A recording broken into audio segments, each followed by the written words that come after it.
Hello, everybody. Welcome into the Fantasy Pros Football Podcast. I'm Ryan Wormeli, joined today by a couple of great guests. It's Jake Ciely from The Athletic, and it's Michael Florio from NFL Network. Guys, we are talking free agency winners and losers.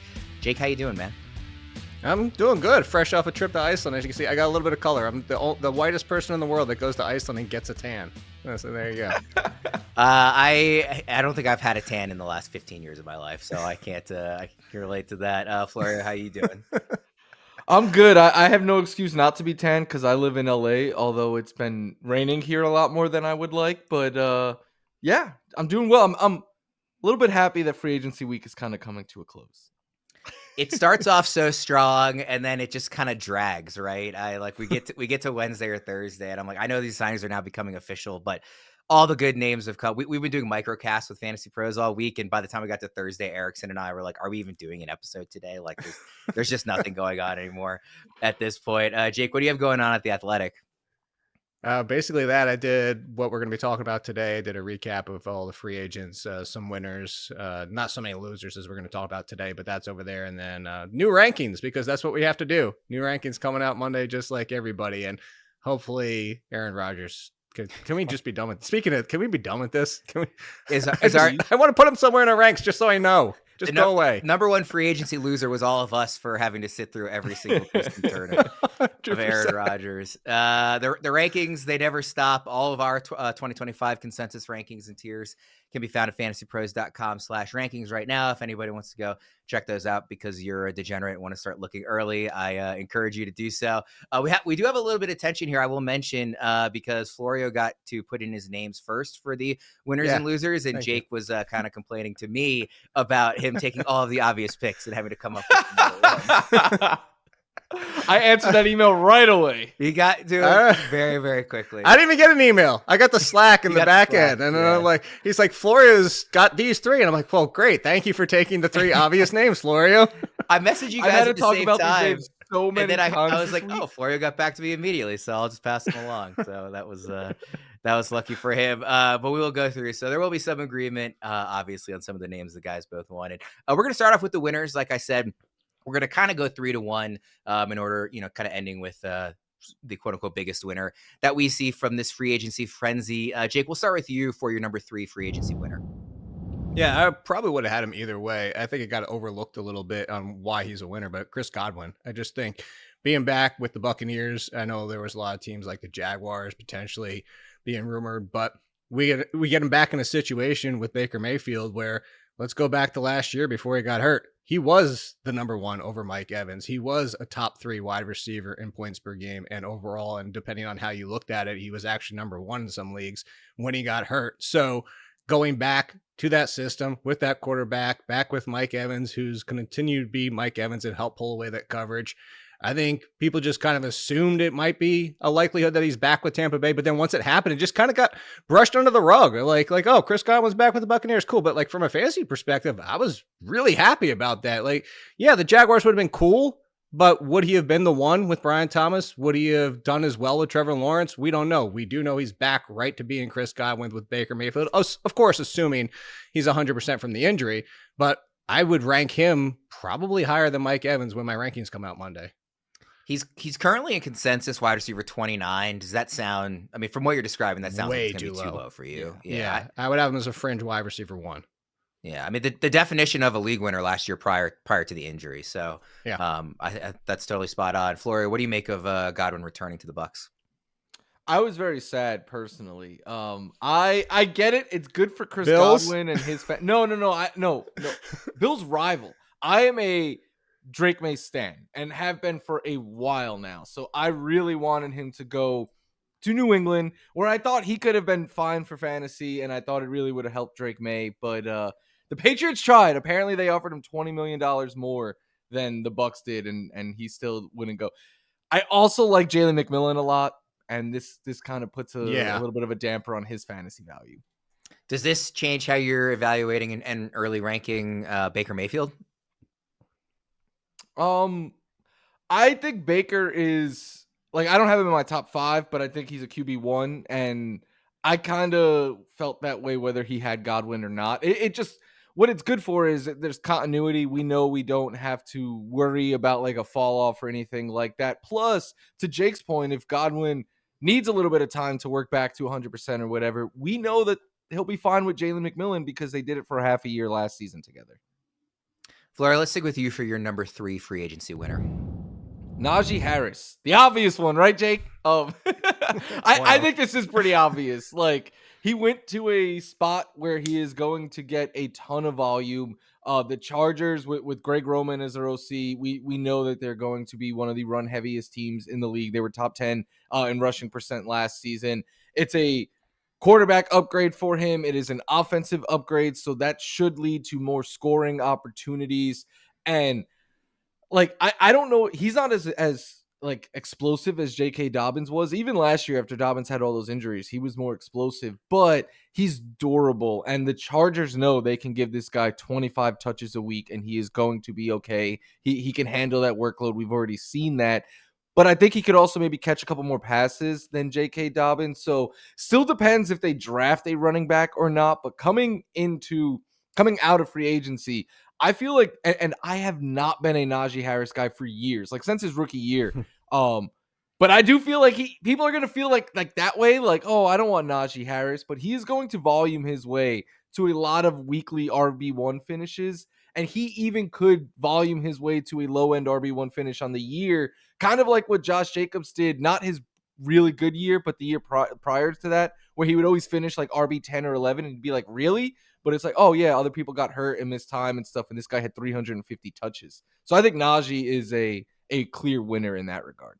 I really strongly suspect I'm going to be above consensus on Najee, barring, the addition of another running back like in the draft or something that would obviously change things. But as of right now, I was talking with Andrew Erickson about this on one of our free agency microcasts earlier this week and he was kind of describing him as, he's going to be like the definition of a dead zone running back. And I would be very happy to take him as it stands right now, just because we know what the offense is going to look like. We know the opportunity is going to be there for him the way the depth chart currently looks. And like, I think the volume is going to matter. Like, would I prefer a better running back who I've been a fan of for a while, like very similar to you, Florio? I've kind of been out on Najee for a while, but like you cannot ignore the situation if it kind of remains similar to what it is right now. So I think I'm going to be all over him, barring a change in this depth chart. Jake, what do you make of Harris early on? So I'm glad we brought this one up because I kind of joked at Florio. This was one that I didn't mind not having because he is in my top 5, but I have 3 names before him that are winners. I think I'm actually going to be the lowest of everybody. I do think it's a win. I just don't think it's much of a win in my opinion. And I went back and I looked at the fact that I pulled this up. So goal-to-goal attempts for Dobbins and Edwards last year, 20 combined. Harris still had 19 last year. The Chargers just weren't as much as teams know. You guys know this. As much as they run heavy under Harbaugh, it wasn't super run heavy when it got down to the goal line and goal to go opportunities. It was more balanced still. And yeah, the volume should be there, but we're still talking about, okay, so they had 331 touches behind them. And it's not that fact that Najee Harris was that far off. It's just less of a split than it was before. And if you look at points per game, here's his last 3 seasons. And Florio was good to point this out since his rookie season, because the last 3 seasons in points per game, RB19, RB29, RB27 the past 2 years. So yeah, it's a tick up, but I'm going to have him as a mid-low RB2. I would still take James Conner and risk that hopefully he can stay healthy. I would still take Breece Hall, assuming we got to still see what happens there, but assuming that they don't mess with that backfield anymore.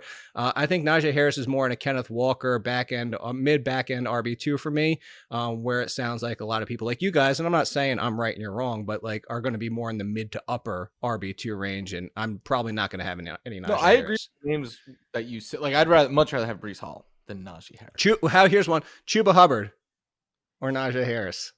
That feels like the appropriate range for me. For like I like Chuba, but that feels appropriate. Do you guys think that Najee Harris is a better running back right now than J.K. Dobbins was going into last season? Because Dobbins did finish as RB17 on a per game basis, and obviously he was going very late in drafts, so it was a good value. And Harris won't be going as late as Dobbins was last year, but I kind of think of Harris as of right now as a better running back than I did think of Dobbins a year ago coming off all the injuries. And Dobbins took advantage of the situation, at least to that kind of mid RB2 range. Do you see them as comparable?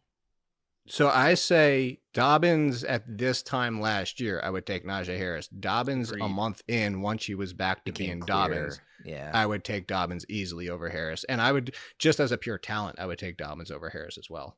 Yeah. Agreed, I think that's fair. but I feel safer about Najee because I feel like at literally any touch we could lose J.K. Dobbins for the season, and Najee has never missed time in his career. So I to me they're very different, but I do think Dobbins is a better talent.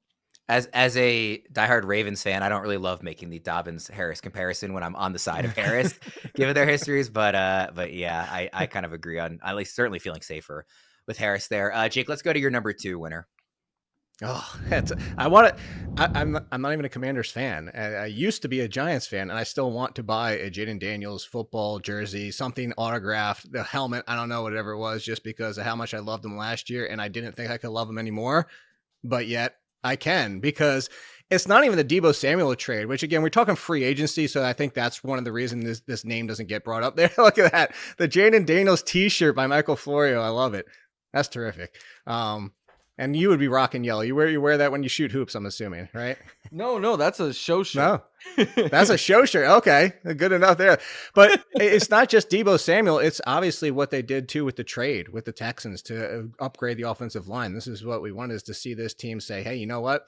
We hit money in year 1 of Jayden. We're playing with house money, essentially. We were competitive before we were supposed to be.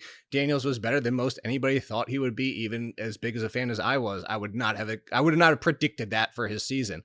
And now you have Terry McLaurin with Deebo Samuel alongside of him now. And I don't think this is necessarily a knock to Terry McLaurin. I think you're going to draw some coverage off of him. Terry McLaurin is the downfield option.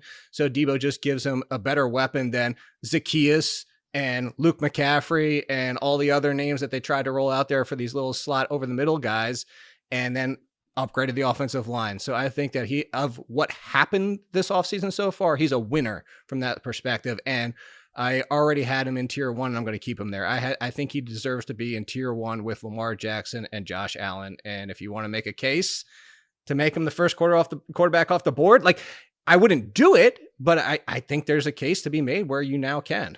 That is the exact question I was going to ask you. He's clearly in tier 1. Did you give any consideration to him as QB1? And it sounds like he's not there, but you can at least squint your eyes and see a reasonable argument for it. You can make a case that if he develops at all in year 2 more, he's QB1. Like, the only reason you don't take him QB1 is because we have histories of Lamar Jackson and Josh Allen. That's the only difference. They're all the same productive wise. It's just one year, the other 2 careers at this point. Florio, what do you think about Daniels as making an argument for him as QB1 with the addition of Deebo and Laramie Tunsil and everything we've seen? Yeah, I agree with everything Jake said. I love Jayden Daniels. He was my most drafted player in drafts last year. Like, I was going out of my way to plan my drafts around getting Jayden Daniels. That's how bullish I was on him. And I don't see any reason to back off of that. Like, I have him ranked as QB3. I'm going to keep him there just because of what Jake said. We have a long history of Lamar and Josh Allen. To me, with early picks, if you can mitigate risk, you should. And I'm not saying there's risk with Jayden, but when you're splitting hairs between these high-end guys, it's like, okay, these 2 guys, like Lamar last year scored more fantasy points than ever. Josh Allen is the only quarterback in history to have multiple 400-point seasons in a row. So I'm going to go with those guys. But yeah, I think Deebo, look, obviously Tunsil's a huge addition.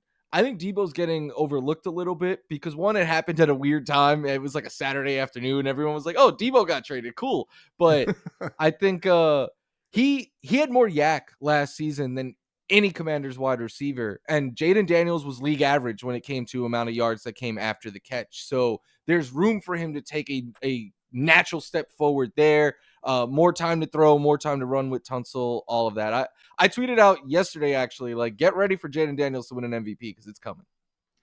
I want to add, if we see him as QB3, how wide is the gap in terms of where you would actually be looking to draft him? Obviously, everybody kind of has their own strategy with where they're going to take the quarterbacks. If we consider Allen and Lamar as that kind of late 2nd round, early 3rd range, that's currently where they are ranked in ECR.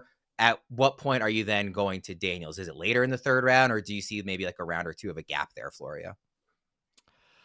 I would be cool taking him in the 3rd, but ideally the 4th round is where, like, if I could get him in the 4th round, it's a no-brainer. I'm taking him every single time because I just I like having a safe core with my like, I like having 2 wide receivers and preferably 1 running back through 3 rounds. It's just the way I like to build my teams.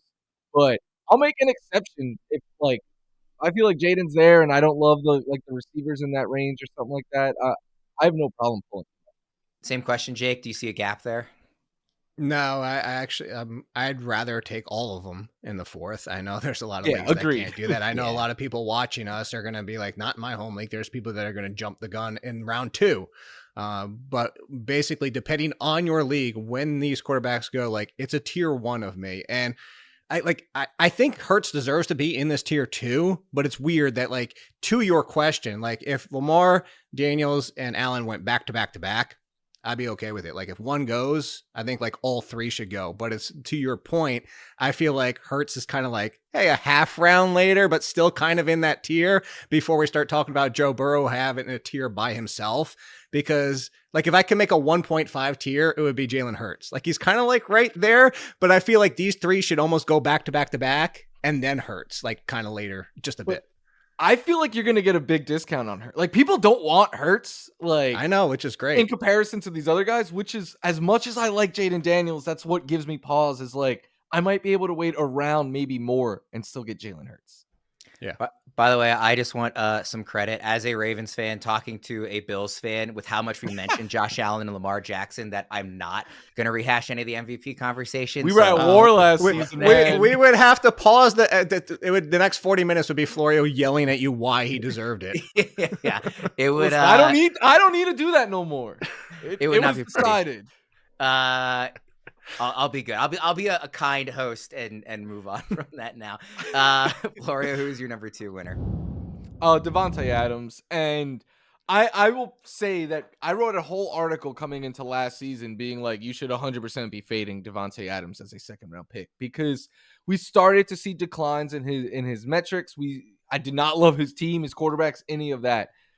This is the complete opposite of that. One, he played at a very high level last year, one of 8 wide receivers to average over 17 PPR points per game. And he did so because he made a change. Like, and I think it went under the radar a bit, but half his routes with the Jets came from the slot. He's in his Larry Fitzgerald era now, where he's like, all right, I know I'm not that same guy at 32 years old, but he can move in the slot and play at a very high level. And that's exactly what Cooper Kupp did for the Rams last year. So I think Davante, who's just playing at a higher level right now, is going to slide in and be the new Cooper Kupp. It is a quarterback upgrade for him. It is a system and play caller upgrade for him. And McVay and Stafford have been very vocal about how badly they wanted him on this team. They're going to have big plans for him. So I think he'll get drafted as a wide receiver 2, and I think he will return wide receiver 2 value. He's currently a wide receiver 18 in early ECR. Does that sound too high, too low, or just right for you, Florio? Sounds about right. I could even see, I don't know the full 17 in front of me, but I could see maybe a name or two him jumping a little bit higher. What do you think about that range for the ranking, Jake? I have him at 17, and honestly, after this trade, so the one I wasn't upset with Najee Harris, but I have the same, just so you know, the same 2 and 1 as Florio's about to throw out. If I went right down my list on the Athletic, Adams was my number 2. I have him at 17, 1 spot. I would actually take him over Mike Evans, talking about the pieces of 2s. Again, assuming Chris Godwin's 100% by week 1. But I sat there and I looked at Adams and I'm like, man, Adams or Ladd McConkey, Adams or Terry McLaurin, Adams or Tyreek Hill, assuming like he's still even, like, I'm in that range where it's like, I could see it. Now that's why we do tiers, and I kind of have him in that tier with all those names. But if you told me he finished as high as 12, wouldn't be shocked. If he finishes like 20, cool, that's fine. But I think that's a really good spot for him that you said 18, because I have him at 17. I love this. As Florio brought up, 1,000 yards and 8 touchdowns in 14 games. Not just 14 games, but what did Florio bring up? 14 games with trash quarterback play. So now you go to Matt Stafford as the number 2, and we know he's probably going to see 25, if not close to 30% target share, just like Cooper Kupp did when he was healthy. Jake, yeah, it's not trash. His quarterback is getting wall-to-wall coverage right now. He's I mentioned, like I said, wide receiver 18. That is the bottom of tier 3, and pretty much every name you just mentioned, Jake, that you were comparing him to are other names in tier 3. It's all the names you said plus Higgins, JSN, and Garrett Wilson. Though that is the group of tier 3 that he's in. He's currently at the bottom of that. Wouldn't be surprised if he moves up a little bit. Let's get to the number one winners. Jake, you have a different name than you would have picked before we got there first. But who's the name that you pivoted to? So I pivoted, and I thought this was interesting because I did a show on here a few weeks ago with Fitz and everything, and I said there's no way in the world I'm taking Brock Bowers in the first round. I'm just never going to be that person who takes a tight end in the first round. Travis Kelce's 2 peak, and I say 2 peak, he had multiple peak seasons, but his 2 biggest seasons were like the only ones that really warranted the value of taking him in the first round. Well, what did that come with? 13 plus 100 yards and double-digit touchdowns. And my entire point was, yes, Brock Bowers is amazing. Brock Bowers is possibly one of 2 tight ends that you could say definitively should be one. He and McBride, it still would take Brock Bowers. But is he going to get double-digit touchdowns with what he had? Was he going to get 1,300 yards with what he had? So you have to get that to be round 1. Do I necessarily think he does that with Geno now? But can he get close? And now I'm bringing him up to say he's a winner because, in my opinion, I would roll the dice in round 2. That's saying a lot for me as somebody who generally doesn't even like to take a tight end till round 3, even if we're talking about my tier 1 options. So to say that I would consider Brock Bowers in round 2 is a big win in my opinion, because that's something that I just don't do because of the capital involved and what it does to the rest of your team. And you almost kind of get pushed into either a hero or a 0 RB because of how your roster construction ends up. That's why I don't do it, but I'm okay with it now. So I consider that a big win because I think he can now get 1,100 yards and 8+ touchdowns. So this, just to be clear, is more about the offense, kind of the level of the offense rising, and less about like Geno Smith. Because I know Geno's history isn't that strong with tight ends. Now, he hasn't played with a lot of great ones either. Right. So that's obviously part of it. But is it more about the offense overall for you? The offense with Geno. I do think that Geno, like, this is one of those things where we go back years and we talked about Doug Peterson for the longest time as like, oh, he timeshares everybody, until the one year he went heavy with Miles Sanders. It's like every coach and every system and every quarterback is going to be something until they're presented with an anomaly. And at this point, if Geno Smith ignores Brock Bowers and makes him one of the biggest busts next year, that's on Geno Smith, and we should all hate Geno Smith as a collective. But I can't see him going away from his weapon and saying, you know what, he's definitively my number 1. Sorry, Jacoby Myers. I'm just going to not throw to him that much. There's just no reason not to. The only person in the NFL that would scare me off of Brock Bowers is if somehow Arthur Smith was his offensive coordinator. So because he is not, I am not afraid of Brock Bowers at all. Florio, what round are you drafting Bowers in? I would want to say second. I'm not sure, because like Jake, I'm just not the take a tight end in the first round kind of guy. I don't even love taking one in the second, but if he fell to the second, it would be very, very tempting. Yeah, back half of the second, if you compare him with, a top 5 pick in the first, that seems pretty appealing to me. So like I said, that was not Jake's actual pick. Florio did make his actual pick. Who you got? Justin Fields, baby. He's starting, right? That's all I wanted out of a landing spot for Justin Fields, was a opportunity for him to start. Because if he's starting, he's a QB1 for real life purposes, in my opinion. One of 3 quarterbacks all time to have 1,000 rushing yard season under his belt, the other 2 being Vic and Lamar. But what I specifically like is, since 2022, when he really got going that year, Justin Fields, in the last 3 seasons, he has the most touchdowns amongst quarterbacks on outside runs and the second most yards behind only Lamar. He'd be 1 probably if he got to start all last year. The Jets were top 5 in outside zone runs last year. And I know they have a new OC. He comes from Detroit. They were 6th. So I expect a lot of favorable situations for Justin Fields to get to show off his legs. And again, I'm ranking him as a QB1 and pretty firmly in there. Outside of the top 5, you might be hard-pressed to find a quarterback who brings as much upside as Justin Fields. And then I know people are going to be like souring on Breece Hall, maybe not Breece Hall as much, but I'm already seeing people be like, he's not going to dump it off. He was throwing the ball to running backs at a high rate last year. And then people are going to say, Garrett Wilson, this is a big hit for him. I take the opposite approach. I think Garrett Wilson is going to be appropriately valued for the first time in his career, because every year we prop Garrett Wilson up to be a first-round pick, and he does not return first-round value. Now you're going to get him as a wide receiver 2, and my pushback is like, DJ Moore had his best year of his career with Justin Fields. So, like, I just think Garrett Wilson could be a really solid wide receiver too, which is what he's always been in his career. And now you're not going to have to pay for the ceiling that wide receiver 1 price. You didn't even mention the Ohio State connection, obviously, too, which, you would think it would only help, right? As opposed to hurting. They're boys. Yeah, like I would imagine that's. I mean, I sometimes think that's a little overblown, which is why I'm kind of couching it. But again, it's not going to hurt, right? Like that can only help. So, Jake, obviously, like I said, you were all in on Fields as well as your pick. Oh, 100%. Yeah, I'm with Florio in the QB1 range. Honestly, depending on what happens with the rest of the 49ers, to give you an idea, the rest of the 49ers offseason, if Ayuk is still there, I'd probably still go Brock Purdy by a hair. But if Ayuk is the next one out the door, I mean, why would we even draft Brock Purdy over Fields? I understand people are going to be hesitant over the failures that he's had at times. They're injury risk, but but the community, like, even if, put it this way, I was not as high as some on Anthony Richardson. I still had him as a top 6 quarterback because of the upside with the legs, no matter how bad he was as a thrower. And Fields doesn't have that level of injury risk of Anthony Richardson. So if we're going back to just last year and saying, well, we're only taking Anthony Richardson because he's going to run a ton and he can throw mediocre and he couldn't even do that, why are we like not wanting Fields as a QB1, who, by the way, is in the conversation with Burrow as a points per game when as a starter that Florio was talking about since 2022. Like, he's putting up 20 plus points per game. That's a very short list of quarterbacks who have done that over their entire span. And yeah, the DJ Moore is a great one. DJ Moore averaged over 14 points per game in that season with Fields, because you get the missed games without Fields where DJ Moore was actually pulled down. He actually didn't even have a touchdown in that game or 80 yards in it. He was better with Fields, which is crazy to think about. So I'm with you. I think borderline top 10. And the only risk is that the risk that he gets hurt or potentially just falls flat on his face for 3 weeks. And they think otherwise, maybe if they draft a rookie or something like that. But otherwise, if he's the starter, 10 is going to be too low.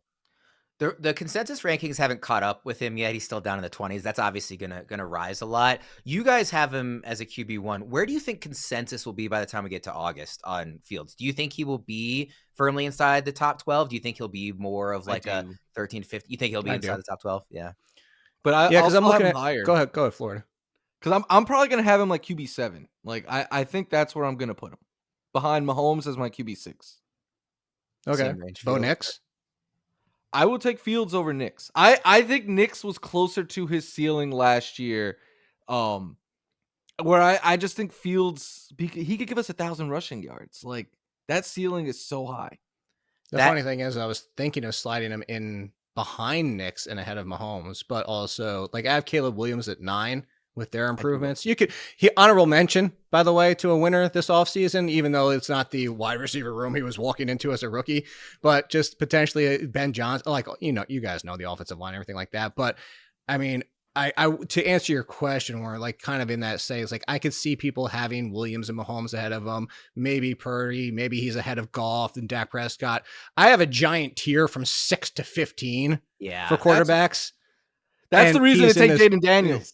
Yeah, he's smack dab in the middle of that tier. Mine goes all the way from Baker to Kyler. It's going to be dealer's choice for any, like, this range of names is just going to be like Nix, Caleb, maybe Stroud, Herbert. Like, and here's my thing with that. Sorry to jump in on you, but like, my biggest thing, and it sounds like Florio's on the same page, is if I'm in this tier, mine goes down to 15. That means everybody has a quarterback and 3 extras.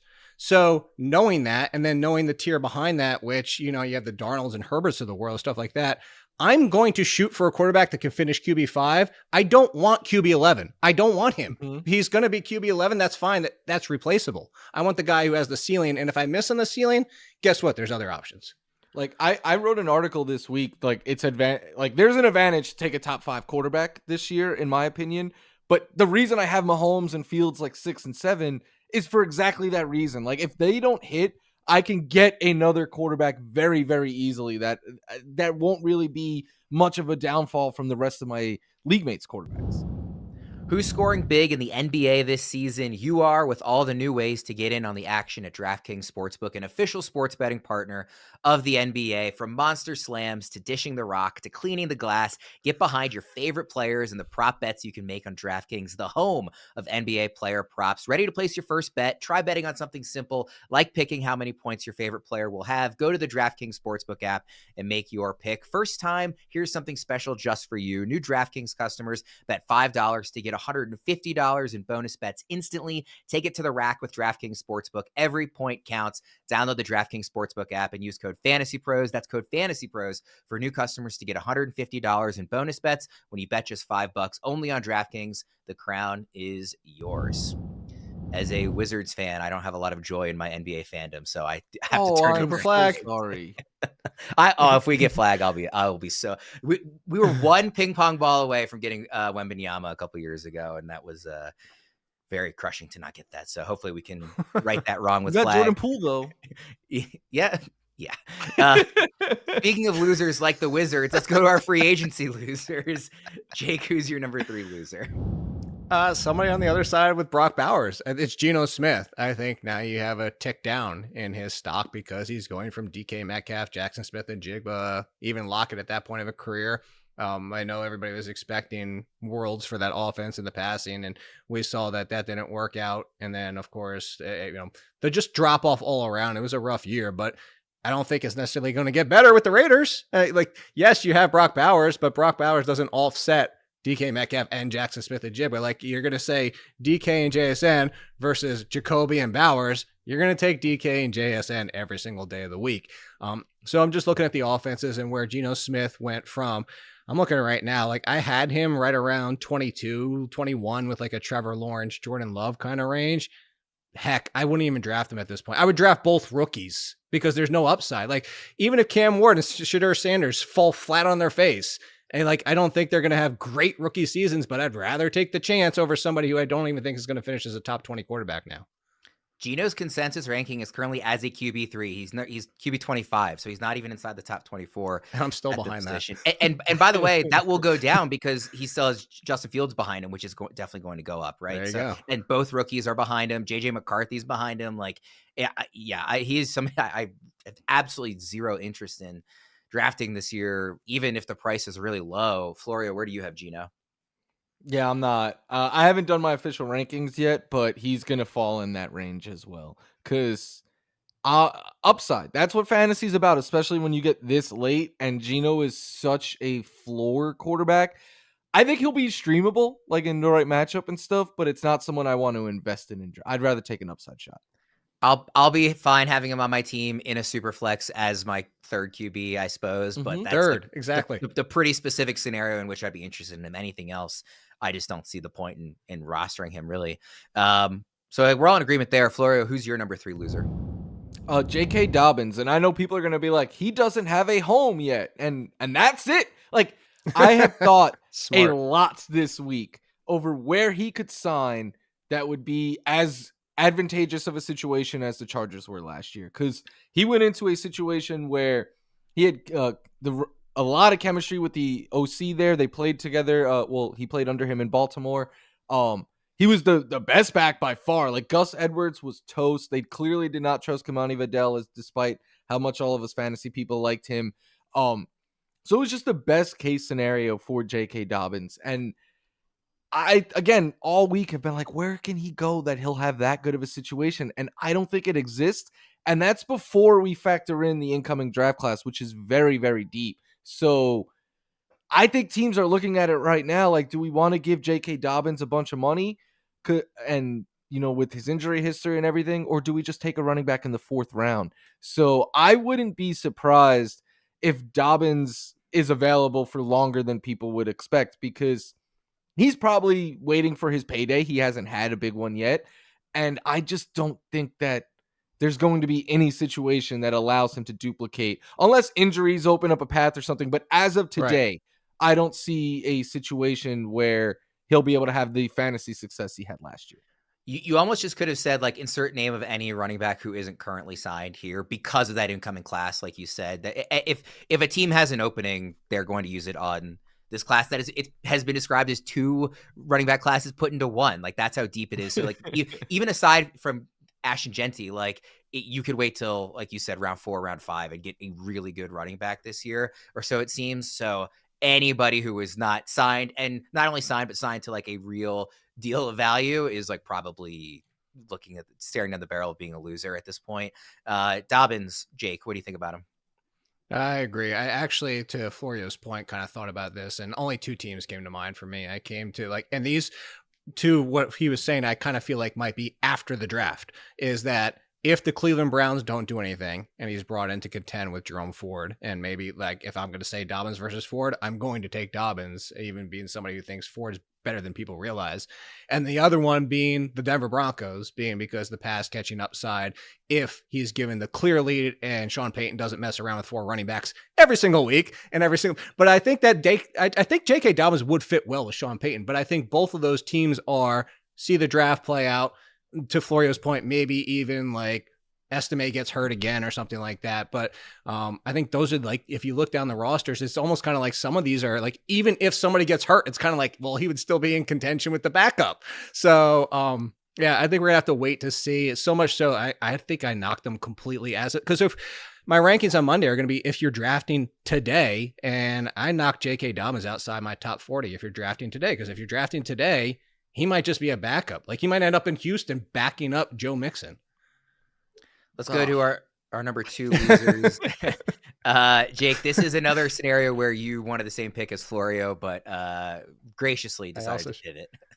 I also pivoted. I'll trade with you on this one if you want, Jake. No, I'm good, because I actually teased up the Texans for this reason. See, I was teasing myself on that one. It's CJ Stroud, because the guy was already under duress. Like, I don't know what the Texans' plan is. Let me put it that way, because I thought the Texans initially looked interesting. I will save Christian Kirk for later, but I was like, oh, okay.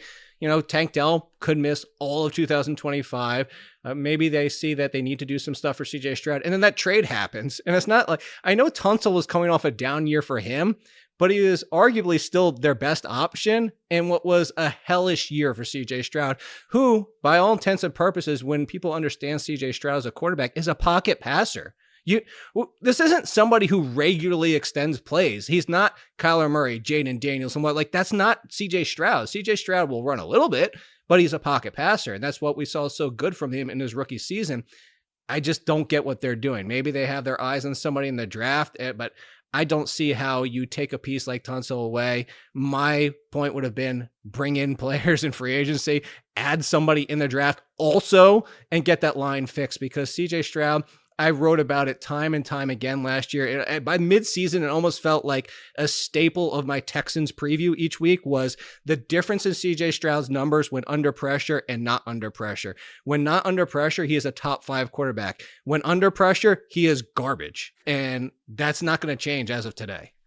It's funny too with Stroud, like, just from a team building perspective, not even fantasy, like, the point at which your great quarterback on a rookie contract becomes expensive happens sooner than you think. You really only get like a year or 2 of this window of he's so much cheaper than his actual value would be. So to get rid of guys, and partially due to cost with somebody like Tunsil, kind of blows my mind. I was really, really shocked by that. Florio, you said that you would be happy to switch, but I think that you agree with them on Stroud here. Yeah, I have Stroud as a really big loser from this week. And to Jake's point, like I agreed with everything Jake said, and I think the CJ Stroud's under pressure stuff goes back to college. Like, I remember watching him in college and being like, he's awesome when things are right and stuff. My one knock was like, he might be in a situation in the NFL that's worse than a situation in college, and is he gonna be able to handle that and stuff? And he was great as a rookie, but last year, I mean, him and Caleb were like leading the league and everything under pressure. And one coach was like, let's help our quarterback. And the other was like, let's make it even harder on him. Yeah. The that Georgia game in the college playoffs was such an outlier, because the rest of his career at Ohio State, he hadn't had to deal with kind of the pressure he was under in that game. And yeah, it's that part of his game is certainly translated last year. Flora, who is your number 2 pick here that Jake also wanted? DK Metcalf. And I know some people are like, oh, well, we don't even like who's going to be his quarterback. Doesn't that matter and stuff? And no, I don't think so. One, it sounds like it's going to be Rodgers or Russ, and I'd argue that is a downgrade from Geno Smith. But I just don't love the fit here for fantasy. I think for real life, DK and George Pickens, phenomenally talented wide receivers, can be a little bit hard on defenses to decide which one you kind of want to put your one on or whatever. It's going to be mismatches. But for fantasy, they both played last year at least 80% of their routes out wide. They both had an air yard per target over 13, and over a quarter of their targets were deep targets. So that kind of wide receiver is naturally very volatile week to week. But now you add in that he's basically playing with a copy of himself on the other side of the field. And I just think it's going to be such a headache. And it's going to be very, like, no real rhyme or reason. You're just going to be like, does he get a big play or not? Like, does he catch that long touchdown? And there's a reason why I've been out on DK for a while now.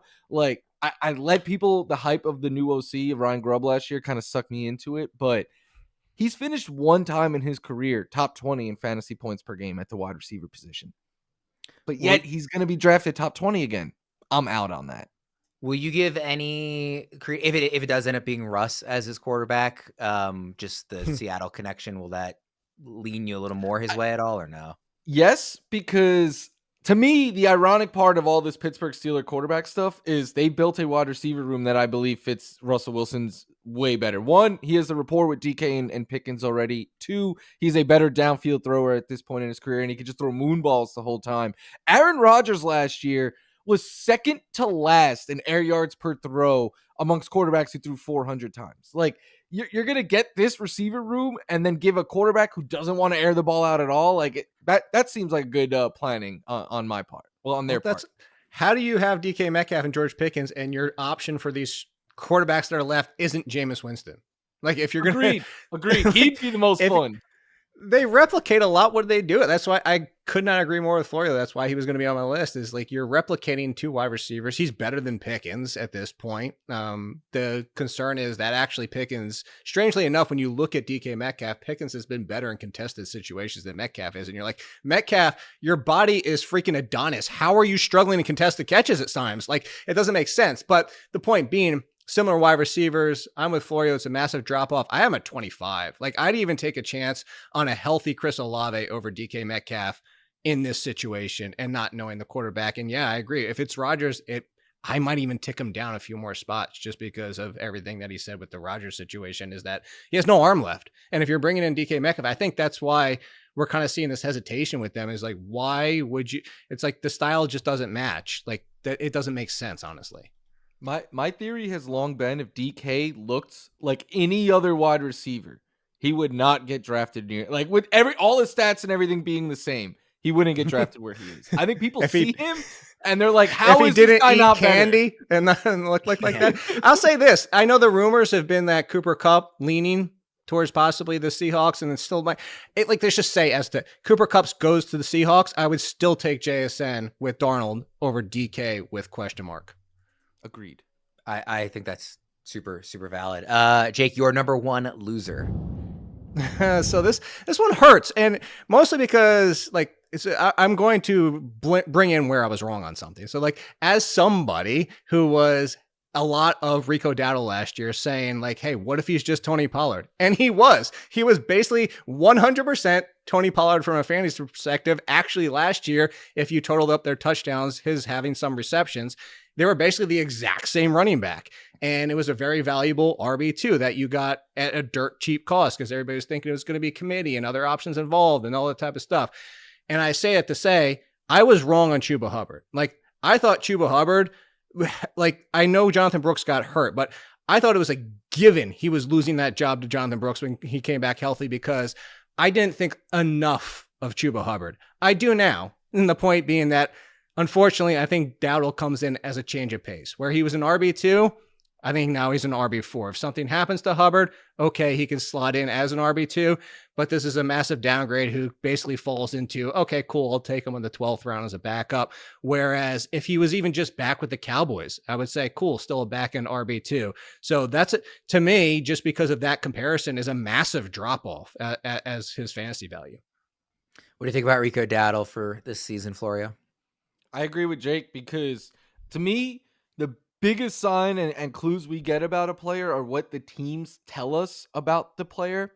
The Cowboys signed Javonte Williams for the same amount of money that Rico got while Rico was still a free agent. That's very telling to me. Yeah. Yeah. We have another quarterback. Don't forget they doubled down with Miles Sanders, the backup. Yeah. Yeah. I almost said that, but I didn't want to be mean to Miles Sanders. I don't even factor that in. My brain is like, yeah, he's done.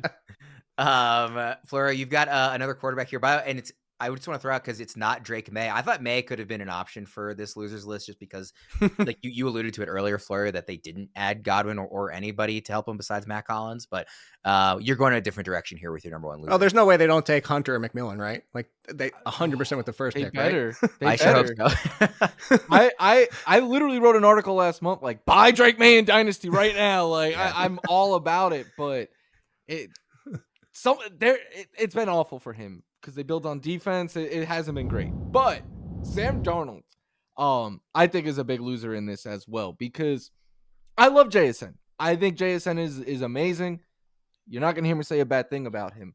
But he's not Justin Jefferson. And MVS is not Jordan Addison. Noah Fant is not TJ Hawkinson. Clint Kubiak is not KOC and that fantasy-friendly system. They have O-line concerns in Seattle.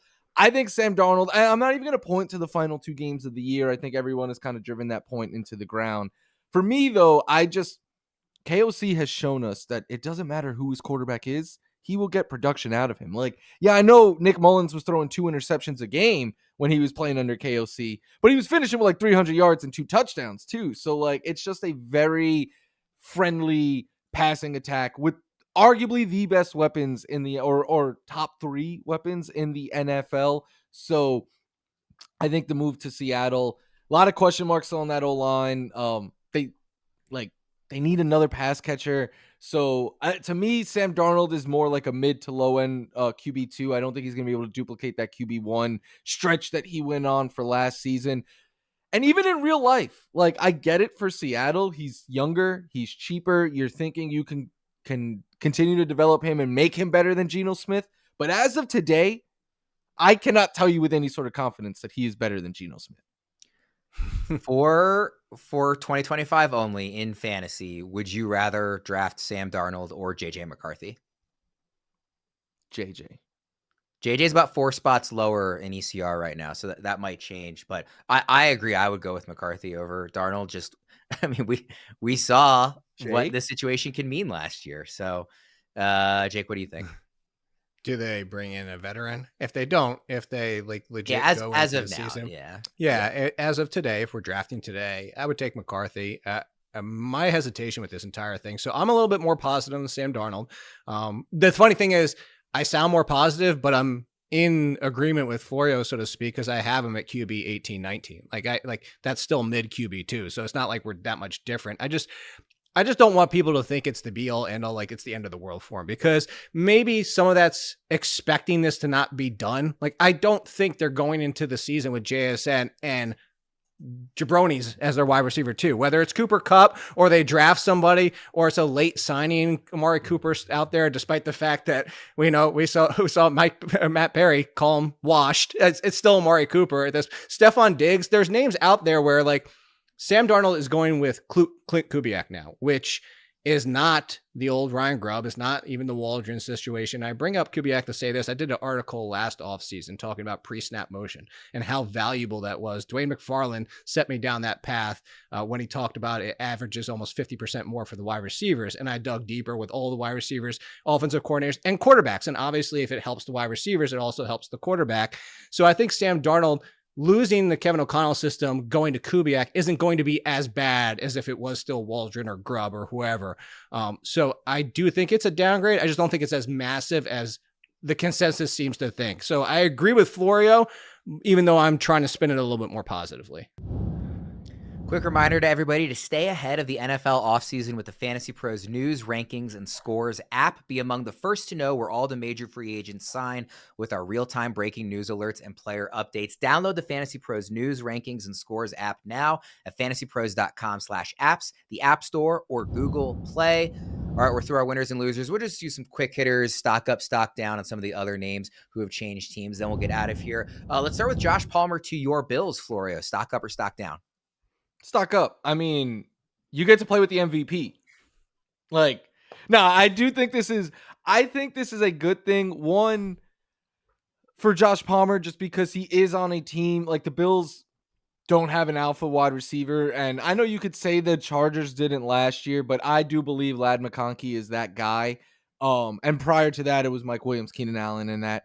But I think the real winner here is Josh Allen and Khalil Shakir to an extent as well. But Palmer is a better separator out wide than anyone the Bills had last year. And statistically, he was a better intermediate to deep target than anyone the Bills had last year. So it just gives Allen another guy who could win out wide. And his style of play should help open up a lot underneath for Khalil Shakir, who I still believe will be the top target. Jake, stock up or stock down for Palmer?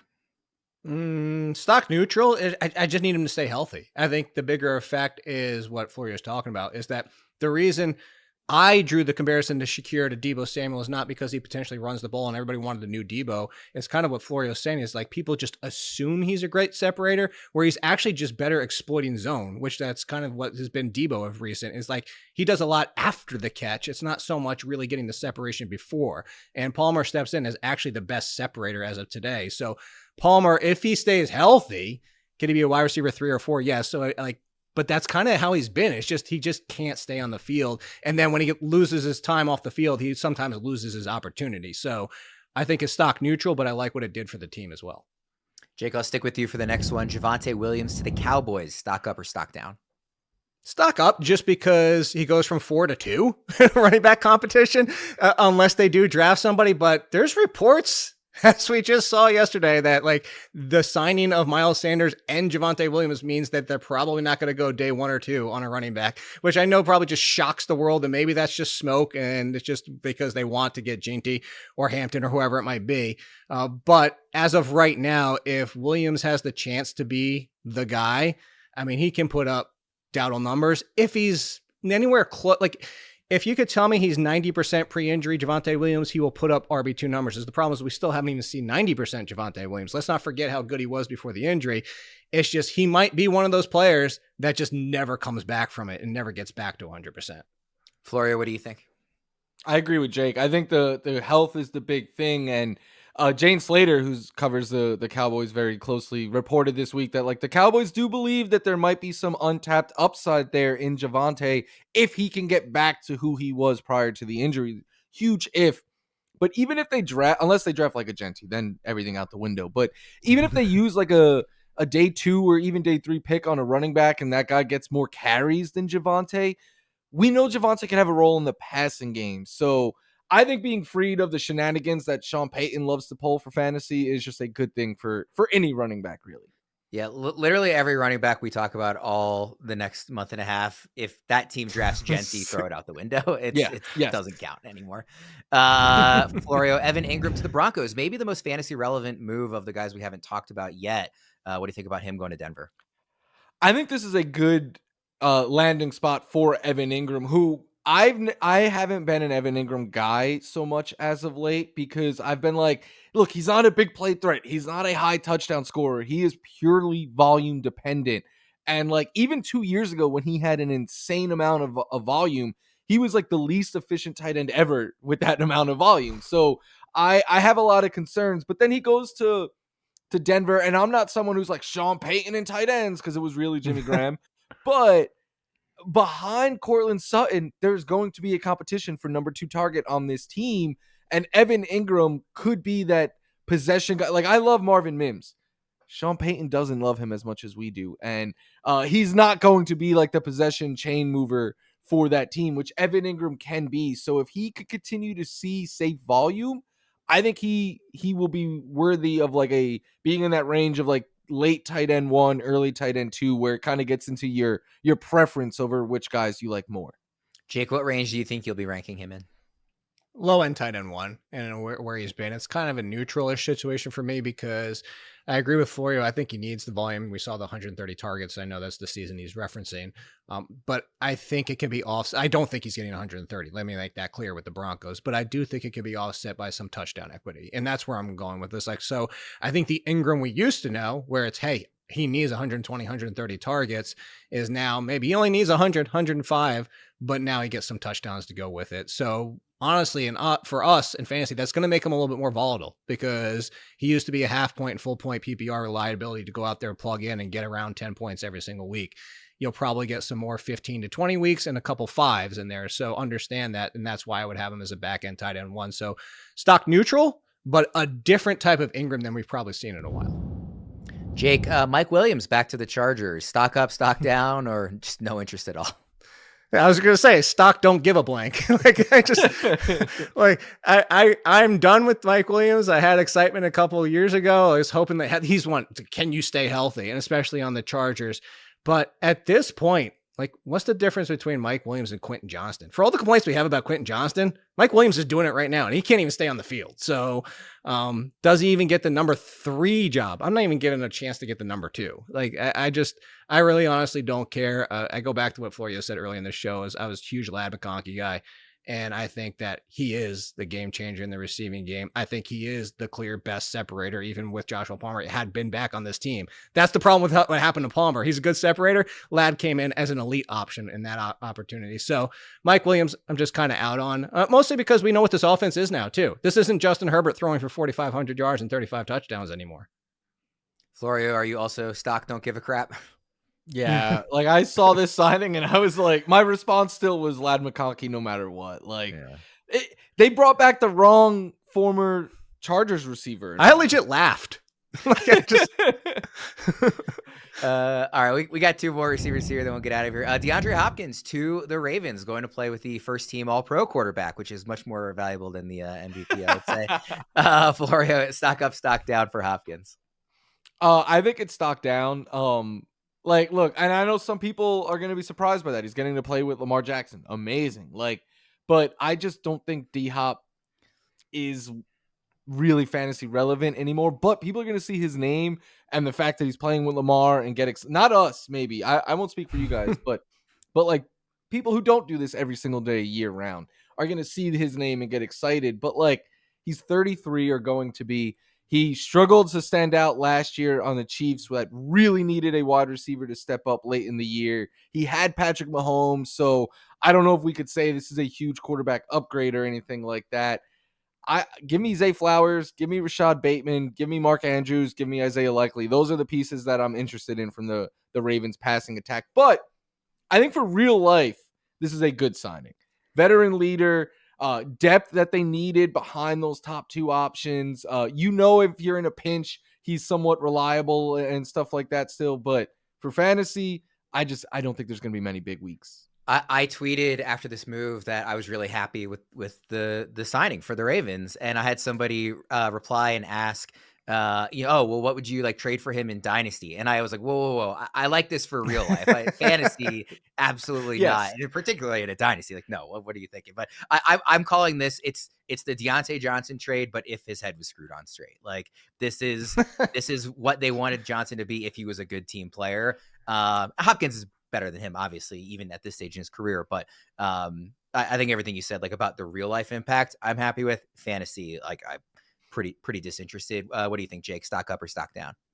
Yeah, so 2 things is, one is, without looking, do you guys know the market high for December and playoffs for DeAndre Hopkins? I'll just let you know, 4 for 37 since December and the playoffs. This is stock stop. Can we stop getting the end of career wide receivers, elite wide receivers, to go play with Lamar? Can we stop doing this to him? It's hey, this guy used to be amazing. Let's go to the Baltimore Ravens. Real life, it's cool. It's another option, but I think this is stock. Everybody, let's adjust our outlook. That's the way to say, is that Mark Andrews is the only reliable option, and that's because he's a tight end that he's in play. Zay Flowers wasn't even a wide receiver too. Let's be honest. Like Hopkins is going to come in and screw up things just as much as anybody else has done in this team. Zay Flowers is the only one I might draft, and I probably won't get him because I'm only going to have him as a wide receiver 3. So great for Lamar Jackson getting an MVP rebound from the one that he should have got last year so he can get back into the class. There you go, Florio. So good for Lamar Jackson, good for the real life Ravens, but please just stop overrating pass catchers for the Ravens outside of Mark Andrews. Lamar, like, I'm not saying he's quite as bad as Aaron Rodgers is at being his own GM, but Lamar is often the guy who's like going out and saying like, I want you guys to bring in Odell. I want you guys to bring in Hopkins. He's been talking about Hopkins for years. Like, stop. And I'm like, just get a. They had there was a picture I saw resurface of Lamar, Hopkins, and Henry from like 5 years ago, and it's like, who's stopping this? It's like, 5 years ago, maybe not in 2025. He's gonna go ask for Keenan Allen next year. Yeah, probably. All right, last one here. Christian Kirk to the Texans. Obviously not free agency, but a trade. Jake, stock up or stock down for Kirk? Stock up. We finally got one in this quick fire section. Mostly because Christian Kirk had a year to forget injury, of course, but now goes to the Texans and steps in as the 2. As I mentioned earlier, we don't even know if Tank Dell is playing in 2025, given everything that happened on that injury. So steps in as the 2 as of today, assuming that the Texans don't do anything else, and they probably won't given their money, but maybe they draft the shocker. But if they don't, he's the number 2. CJ Stroud, I don't know how much he's going to be able to get them. But you're going from Christian Kirk, who is an afterthought, where you can say that he's probably in the wide receiver 4 range. And if he finished as a wide receiver 3, assuming Stroud somehow stays upright for the entire season and Kirk is the number 2, I think that's within play. Because let's be honest, Stroud, maybe we're wrong about the offensive line. Maybe they saw things. Maybe the signing of the one from the Seahawks, Tom, whatever his name is better than we thought for the additions by subtraction, whatever it might be. And Stroud gets back to 4,400-ish yards, 4,300 yards, and 30-ish touchdowns. Christian Kirk is going to be a winner in that scenario as the number 2. Florio, what do you think? Yeah, I agree. I think this was a great landing spot for Christian Kirk, who, like Jake said, injuries really derailed him the last 2 seasons. But when he's been on the field, he's still a productive wide receiver. I don't think he's a 1, which he doesn't have to be here. I think he's a good fit because he can play in the slot. When you go 3 wide receivers, when you go 2, he could bounce out wide and be opposite of Nico Collins. So a little bit of versatility there, a reliable target. And I know we're talking about if Christian Kirk stays healthy. I love Nico Collins. He's not exactly the face of health either. So if he misses time, we could be talking about Christian Kirk being the wide receiver 1 for CJ Stroud for a stretch. So I think he's going to get drafted in like the wide receiver 4 range when things settle. I could see him outliving that cost quite easily in Houston. So I think this was a good landing spot for him. We'll wrap up there. Thanks everybody for tuning in. I know it was a little longer episode, but we got through a ton of names there for our free agency winners and losers. For Florio and Jake, I'm Ryan. Thanks again for tuning in, and we'll see you again next time.